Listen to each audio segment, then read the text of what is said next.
जय श्री राधे राधे। जय श्री राधे। प्रेमी जनों को, भक्तजनों को राधे राधे। अब मैं आपको चौथे अध्याय का महात्म बता रहा हूँ। गीता जी के चौथे अध्याय, जिसने पाठ करा चौथे अध्याय का, उसने क्या फल पाया और उससे किसको क्या फायदा हुआ। भगवान विष्णु कहते हैं, प्रिय, अब मैं चौथे अध्याय का महात्म बतलाता हूँ, सुनो। भागीरथी नदी के तट पर बनारस, जो आज बनारस है, बनारस नाम की एक पुरी हुआ करती थी। बनारस नाम की एक पुरी है। वहाँ विश्वनाथ जी मंदिर है। विश्वनाथ, काशी विश्वनाथ का मंदिर है वहाँ पे। ये गीता जी बता रही हैं।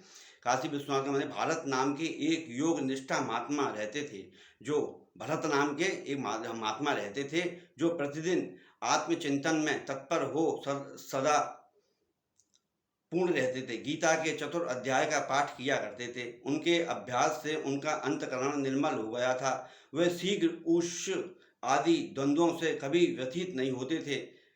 एक समय की बात है कि वे तपोधन नगरी थी, उसके सीमा में स्थित देवताओं का दर्शन करने के लिए इच्छा से भ्रमण कर रहे थे। नगर से बाहर निकल गए।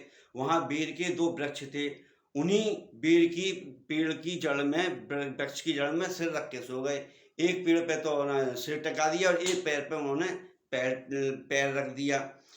करने के बाद पैर टिका। थोड़ी देर बाद जब वो तपस्या पे चले गए, जब बेर के दोनों वृक्ष 5-6 दिन बाद सूख के खत्म हो गए।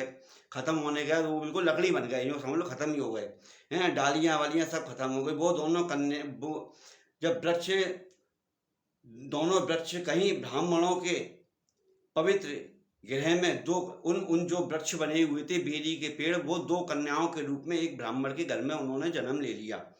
जन्म लेने के बाद 7 वर्ष की हो गई, तब एक दिन उन्होंने दूर देश में घूमकर आते हुए भरत मुनि को देखा। भरत मुनि को देखते ही दोनों चरणों में गिर पड़ी और मीठी वाणी से बोली, मुझे आपकी ही कृपा से हम दोनों का उद्धार हुआ है, मानव शरीर प्राप्त हुआ है। तो वो भरत मुनि की सेवा करने लगी। भरत मुनि ने बड़ा विस्मय हुआ। उन्होंने उन्होंने पूछा, पुत्री हो, मैंने कब और किस साधन से तुम्हारी सहायता करी। तब वो कहती हैं, हम ऐसे ऐसे वहाँ पे बेरी का, हाँ, कहते हैं साथ ही तभी बताया उन्होंने, बेर के वृक्ष होने के कारण, क्योंकि इस विषय में तुम्हें कुछ भी ज्ञात नहीं है। तब मैं कन्याएं पहले उन्हें अपने बेर हो जाने का कारण बतलाती हैं। जो बीरी बन जाती है ना, जब वो अपना कारण बताती हैं। मुझे गोदावरी नदी के तट पर छिन्न पाप नामक एक उत्तम तीर्थ था, जो मनुष्यों के पुण्य प्रदान करने वाला है। यह पावन पावनता की चरम सीमा पर पहुंचा हुआ उस तीर्थ में सत्य तपा नाम का एक तपस्वी बड़ी कठोर तपस्या करता था। सत्य सत्यतापा नाम का एक तपस्वी कठोर तपस्या करते थे। वे ग्रीष्म ऋतु में अग्नि में तपते थे और जाड़े में लेके जल के अंदर बैठ के तपते थे। वह भीतर से सदा शुद्ध रहते थे। समय तपस्या करते तथा मन और इंद्रियों को संयम से रखते हुए परम शांति प्राप्त करने के आत्मा में ही रमण करते रहते थे। अपने ध्यान लगा लिया, अपने मन में ही, अपने शरीर में ही, अपनी कल्पना में अपने भगवान का भजन कर रहे हैं, जिसको कहते हैं आत्म ज्ञान और वो मानसिक पूजा। वह अपनी विद्वता के द्वारा जैसा व्याख्यान करते थे, उसे सुनने के लिए साक्षात ब्रह्मा जी आते थे। ब्रह्मा जी प्रतिदिन उनके पास उपस्थित होते थे, प्रश्न करते थे। ब्रह्मा जी के साथ उनका संकोच नहीं रहा गया, संकोच नहीं था। अंत उनके आने पर भी वे सदा तपस्या में मग्न रहते थे। परमात्मा के ध्यान में निरंतर संलग्न रहने के कारण उनकी तपस्या सदा बढ़ती रही थी।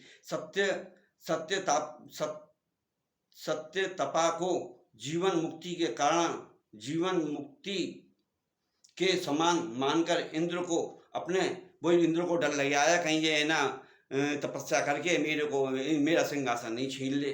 तब उनने लेके फिर ये 2 अप्सराओं को नीचे तपस्या के सैकड़ों विघ्न डालने के लिए उनको भेजा नीचे। तुम दोनों उस तपस्वी की तपस्या विघ्न डालो। इंद्र का ये आदेश पाकर हम दोनों उनके सामने चली गई। गोदावरी तीर पर जहाँ वे मुनि तपस्या करते थे, तब उनको उन्होंने लेके बड़े साम दाम दंड भेद से, कैसी क्रिया से, नृत्य से, अपने वस्त्रों को इधर उधर करके उनको बहुत तपस्या से डगाने की कोशिश की गई उनको, मगर वो तपस्या से नहीं गिरे, नहीं डिगे। तब ना उनको बहुत जोर का क्रोध आया है ऋषि को। जब ऋषि क्रोधपूर्ण शाप दिया, अरे तुम दोनों गंगा जी के तट पर बेर के वृक्ष हो जाओ। जब वो बेर का वृक्ष यह सुनकर हम लोग, वो जो परियां आई थी, वो भेजी थी इंद्र ने, अप्सराएं, वो बड़ी घबराने लगी, विनय किया, पूजा से उनकी आराधना करी। तब उन्होंने लेके बड़े प्रसन्न कर लिया उनको। प्रसन्न करने के बाद उस महामुनि ने अनेकी तुम पर ये शाप लागू, जब भरत मुनि तुम्हारे पास आएंगे, जब ये तुम्हारा श्राप खत्म हो जाएगा, तब वो भरत मुनि आए उनके पास, जो गीता जी का 4थे अध्याय का पाठ करते थे। आके उन्होंने उनका उद्धार किया, लड़कियों उनका, बीरी का, अप्सराओं का उद्धार करने के बाद पूर्ण जन्म की स्मृति बनी रही। मुने जिस समय हम दोनों बेर वृक्ष के रूप में खड़ी थी, उस समय आपने हमारे समीप आकर गीता के 4थे अध्याय का जप करते हुए हमारा उद्धार किया था। अंततः हम आपको प्रणाम करती हैं। आपने केवल शाप से ही नहीं, इस भयानक संसार से भी गीता के 4th अध्याय के पाठ द्वारा हमें मुक्त कर दिया। श्री भगवान कहते हैं, उन दोनों के इस प्रकार कहने पर मुनि बहुत ही प्रसन्न हुए और उनसे पूजित हो विदा लेकर जैसे आए थे वैसे ही चले गए, तथा वे कन्याएं भी बड़े आदर के साथ प्रतिदिन गीता जी के 4th अध्याय का पाठ करने लगी, जिससे उनका उद्धार हुआ। गीता जी का 4th अध्याय का पाठ हो सके आप करो, मन को बहुत शांति मिलेगी, प्रसन्नता मिलेगी। मैंने आपको एक ही बात कही थी कि शरीर को चाहिए भोजन, जब शरीर आपका पुष्ट होगा। और आत्मा के तो हो नहीं है, ना पैर नहीं है, कुछ नहीं है, क्यों? आत्मा को पुष्टि मिलेगी भजन से। इसलिए नित्य आप गीता का पाठ करें, आनंद में रहें। और आज शुक्रवार है, शुक्रवार को भगवान, गलती हो गई, आज इतवार है। आज इतवार है, रविवार को सूर्य भगवान की सेवा करें और अपने लाल नुक्ति आती है बाजार में, लाल नुक्ति का भोग लगाएं भगवान का, और बच्चों में, छोटे छोटे बच्चों में उसको बांटें, आप भी लें। आनंद ही आनंद। जय जय श्री राधे राधे, जय जय श्री राधे राधे।